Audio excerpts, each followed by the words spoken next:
Paget's disease of the nipple is a rare form of breast cancer that affects the skin of the nipple and, in some cases, the surrounding areola.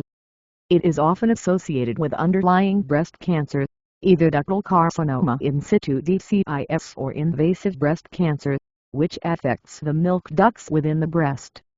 Causes and risk factors. The exact cause of Paget's disease of the nipple is not well understood, but it typically arises when cancer cells from within the breast migrate to the surface skin of the nipple. It may develop in association with breast tumors and is more commonly seen in women, though men can also be affected. Risk factors are similar to those for other forms of breast cancer, including age, more common in people over 50, family history of breast cancer, genetic mutations, such as BRCA1 or BRCA2, hormonal factors, like early menstruation or late menopause symptoms. The symptoms of Paget's disease of the nipple can mimic benign skin conditions, which sometimes leads to a delayed diagnosis. Common symptoms include redness and scaling. The skin of the nipple and areola may appear red, scaly, or flaky. Itching or tingling. A sensation of itching or burning may be present. Nipple changes. The nipple may appear flattened, inverted, or have changes in shape. Discharge. Yellowish or bloody discharge from the nipple is common. Thickened skin. The skin around the nipple may become thicker or harden. Pain or sensitivity.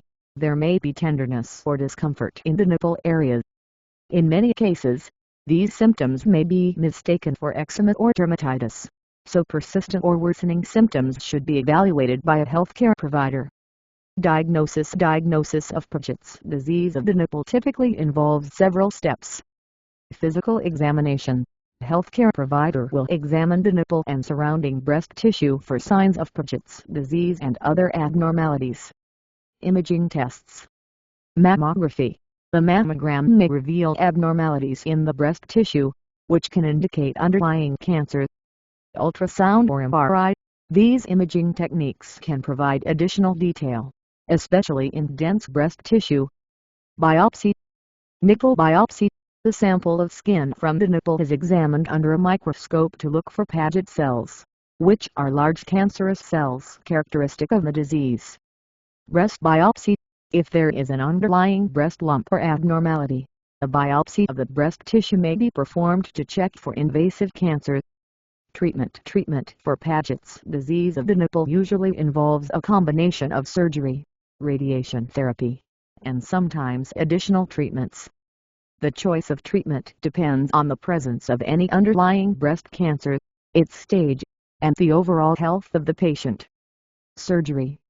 Mastectomy. Removal of the entire breast may be recommended, especially if there is invasive cancer or extensive disease. Breast-conserving surgery. In some cases, only the affected tissue around the nipple and areola central lumpectomy is removed, along with radiation therapy to treat the remaining breast tissue. Radiation therapy. Radiation therapy may be used after surgery to reduce the risk of cancer recurrence in the remaining breast tissue, especially if a breast-conserving surgery is performed.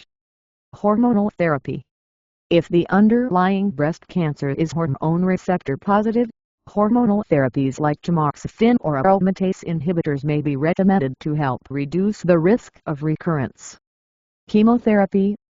Chemotherapy may be used if there is invasive cancer, especially if it has spread to the lymph nodes or if the cancer is high risk. Prognosis. The prognosis for Paget's disease of the nipple varies depending on the presence and extent of any underlying breast cancer. When no invasive cancer is present, the prognosis is generally favorable. However, the prognosis becomes more complex if there is associated invasive breast cancer or if the cancer has spread to lymph nodes or other areas. Conclusion. Paget's disease of the nipple is a rare but important condition to recognize, as it can be associated with underlying breast cancer. Early detection and prompt treatment are essential for the best outcomes. Anyone experiencing persistent nipple or areolar changes should seek medical evaluation, especially if the symptoms do not improve with initial treatments like topical creams.